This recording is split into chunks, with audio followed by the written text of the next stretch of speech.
Okay, so picture this. You've been saving money for, let's say, 2 years now. You've got a decent little chunk sitting in your investment account. You check it every once in a while, and honestly, it kind of feels like nothing is happening. You put in $200, the balance goes up by like $204, and you think, wow, groundbreaking, $4. Thanks, market. And there's this quiet, nagging voice in the back of your head that says, is this even working? Am I actually building something here? Or am I just parking money in a slightly fancier savings account and calling it investing? I want you to sit with that feeling for a second, because almost everybody who's ever built real wealth has felt exactly that. That flat, discouraging, nothing's happening stretch. It's basically a rite of passage. And, my name's Rick, and I spend a genuinely unreasonable amount of my free time thinking about money. Not just the spreadsheets and the percentages, but the actual psychology of it. Why some people push through that flat stretch and end up with real life-changing wealth, and why other people quit right at the exact moment things were about to get interesting. Because here's the thing, nobody tells you clearly enough. There is an actual point, a real dollar figure, where the math flips, where your money stops being the assistant and starts being the main character, where the growth your investments generate in a single year starts to rival and then eventually blow past what you're capable of saving from your paycheck. Some people call it the crossover point. Some people just call it when investing finally feels real. But I like to think of it as compounding's takeoff moment. And today, I want to show you roughly where that line sits, why it feels so different once you cross it, and honestly, what you should be doing right now, today, while you're still in that flat, frustrating, is this even working phase? Because that phase matters more than people realize. So let's start with why the beginning feels so pointless, because I think if you don't understand this part, you'll quit before you ever get to the good part. Imagine two people. We'll call them Dana and Priya, just so we've got names to hang on to. Both of them start investing at the same time. Both of them put away, say, $500 a month. No more, no less. Consistent as clockwork. For the first 3 or 4 years, their account balances look almost identical to what they've put in.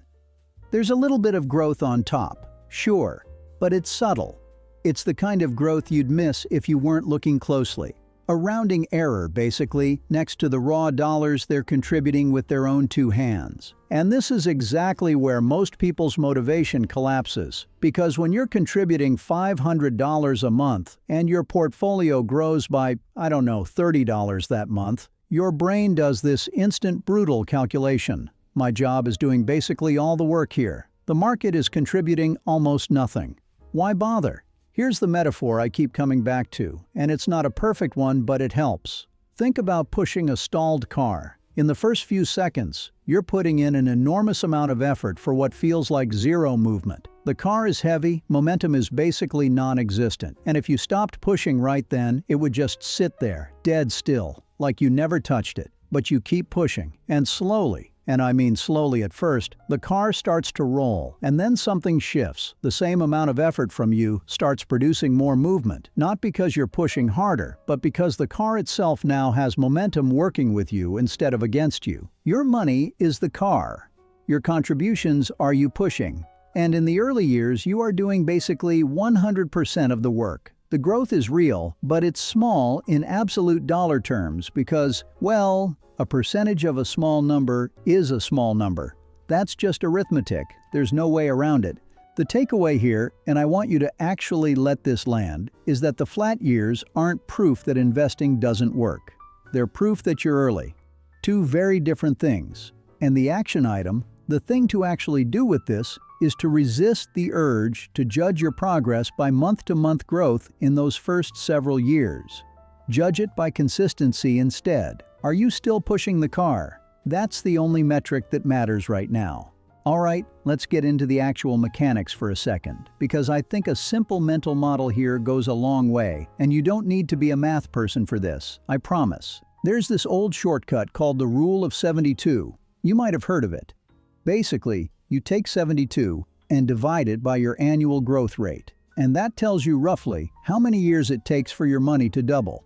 So if your investments are growing at, let's say, an average of around 8% a year, And I want to be really clear. That's a historical average for a diversified stock portfolio, over long periods, not a guarantee. Markets go up and down, and nobody can promise you a specific return.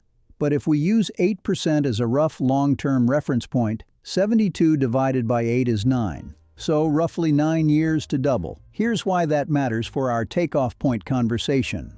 Doubling a small number doesn't feel like much. $10,000 becoming $20,000 over 9 years? Fine, nice. But it's not exactly champagne-popping territory, especially when you consider you were probably contributing money that whole time too. But doubling a large number is an entirely different emotional experience. $250,000 becoming $500,000. That's not subtle anymore. That's real, tangible, life-altering growth. And it happened on the exact same timeline, at the exact same rate, as the boring version. So the takeoff point isn't really about some magic new investment strategy kicking in. It's simply the moment where your account balance is large enough that a normal, boring, historically average year of growth produces more dollars than your annual contributions do. That's it. That's the whole secret. It's not secret at all, really. It's just a crossing point between two lines. One line is how much I'm adding, and the other line is how much growth is adding. And eventually, if you stay consistent, the growth line crosses above the contribution line and never looks back. I'll be honest. When I first understood this, it kind of annoyed me, because it felt like something that should have been taught to me at like 17 years old, instead of something I had to stumble into in my late 20s. So, consider this me handing it to you a little earlier than I got it. Okay, I know some of you are yelling at your screen right now going, "Marcus, just give me the number." Fair. Let's do some rough, back-of-napkin math together, and I'll keep the assumptions honest and clearly labeled as assumptions. Let's say you're contributing $500 a month, so $6,000 a year. And let's use that same rough, long-term historical reference of around 8% annual growth, understanding fully that no single year ever actually looks like 8%. Some years are up 20, some years are down 15. It's the long-run average that tends to smooth towards something in that range, not a promise for any specific year. At an 8% average, $6,000 of annual growth happens once your account balance is somewhere around $75,000. Below that number, in a typical year, your own contributions are still doing more of the heavy lifting.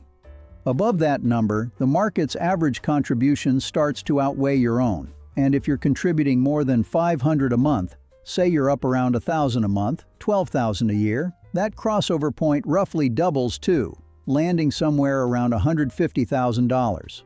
So depending on your specific contribution habits, for a lot of regular disciplined savers, this takeoff zone tends to land somewhere in the neighborhood of $50,000 to $150,000. That's a wide range, I know, and it's not meant to be a precise prophecy. It's meant to give you a realistic zone to aim at, so the goal stops feeling like some infinite, foggy horizon and starts feeling like an actual mile marker you can watch yourself approach. And look, I want to add a real caveat here, because it matters. None of this accounts for market downturns, sequence of events, fees, taxes, or personal circumstances. And nobody, not me, not your favorite finance influencer, not some fancy calculator, can guarantee what your portfolio will actually return in any given stretch of years. This is a rough model for building intuition, not a prediction. Please treat it that way. Quick side note, because I think it's worth saying out loud. This zone shifts around a lot, depending on your actual behavior, not just your contribution amount. Somebody who bumps their monthly contribution up every time they get a raise tends to reach their zone noticeably faster than someone whose contributions stay flat for a decade, even starting from the exact same balance. And somebody who panics during a rough market stretch and moves everything to cash, just until things calm down, can actually push their own crossover point further away, not closer, because they're stepping out of the growth right when the balance is finally large enough for that growth to matter. So the specific number is less important than the habits that get you there, and honestly, the habits that keep you moving once you arrive. There's something almost emotional about crossing this line, and I don't think that gets talked about enough because personal finance content loves to talk numbers and hates to talk feelings. But honestly, the feelings are half the point. Before the crossover, saving feels like a chore you're doing purely on faith. You're essentially trusting a process you can't really see working yet. It's a little like planting a garden and staring at bare dirt for weeks, just trusting that something is happening underground even though the surface looks completely unchanged. That takes a specific kind of patience, and honestly, a lot of people don't make it through that stretch. They get discouraged, they stop contributing, they cash out early just to be safe, and they never get to see what the garden would have eventually looked like.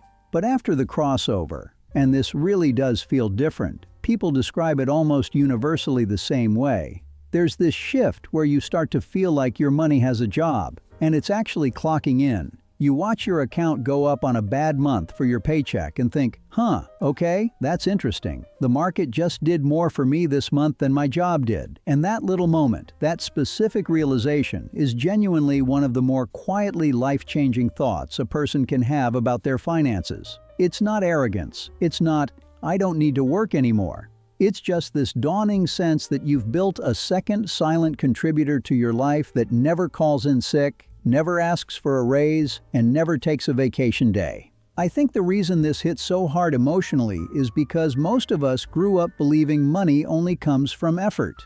You work, you get paid, cause and effect, very straightforward. And then suddenly there's this other source of money that showed up because of decisions you made years ago, decisions your past self made, almost blindly, on faith, without any proof it would work. It's like getting a thank you note from a version of yourself you don't fully remember being. So, practically, what do you do with all of this, especially if you're nowhere near that crossover zone yet?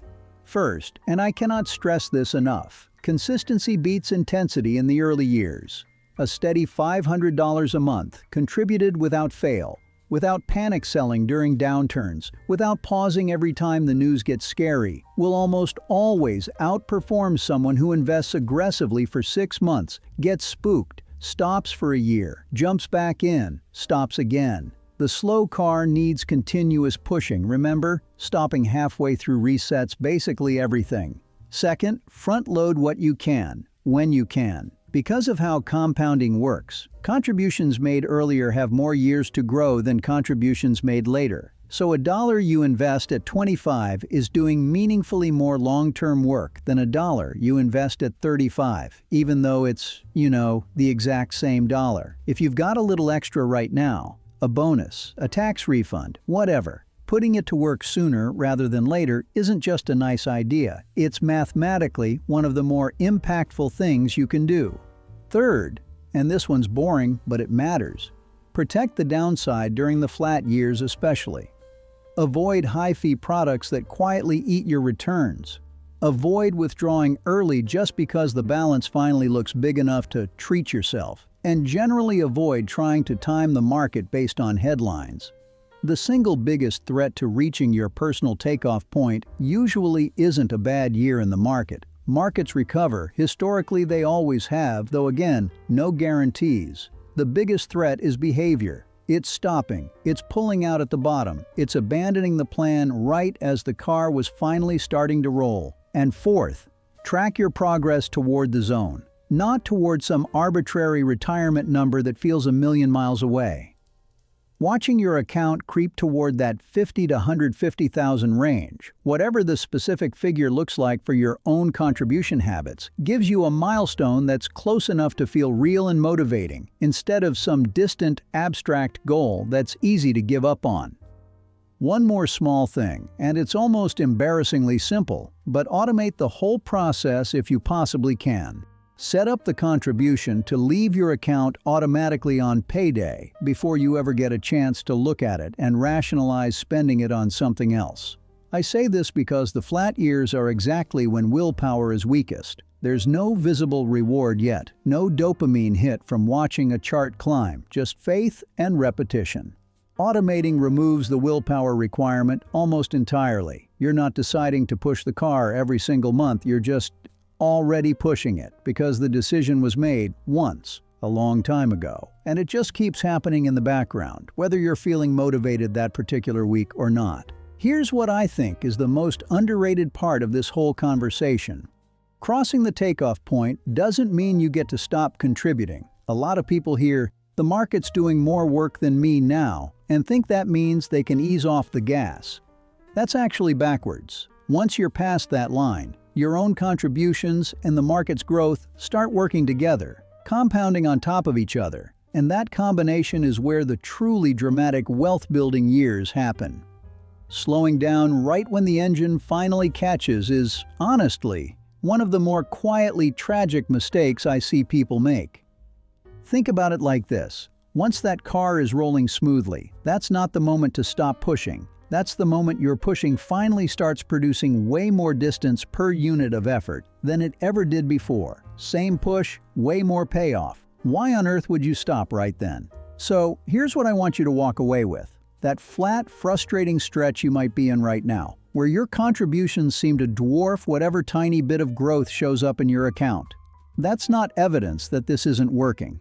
That's just early. It's the stalled car phase. And every single person who's ever built real wealth through investing has pushed through that exact same discouraging stretch, usually with way less certainty than you have right now, because you at least know there's a real, definable point on the other side of it. For a lot of steady, disciplined savers, that point tends to land somewhere in the ballpark of $50,000 to $150,000, depending on how much you're contributing. And I want to gently remind you that's a rough zone to orient toward. Not a promise, because markets are unpredictable and nobody can guarantee specific outcomes.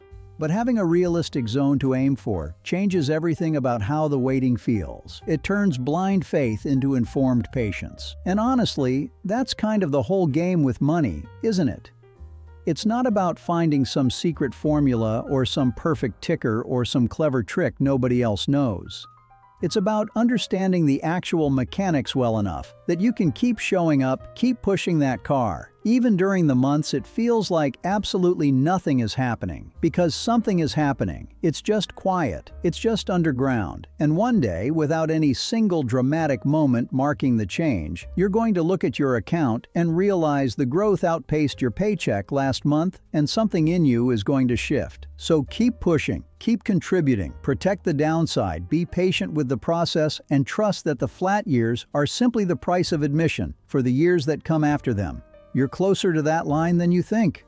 Just keep going. Now, if you found this valuable, make sure to press that like button, comment your thoughts, and subscribe to this channel. Thanks for watching, and I will see you in the next one.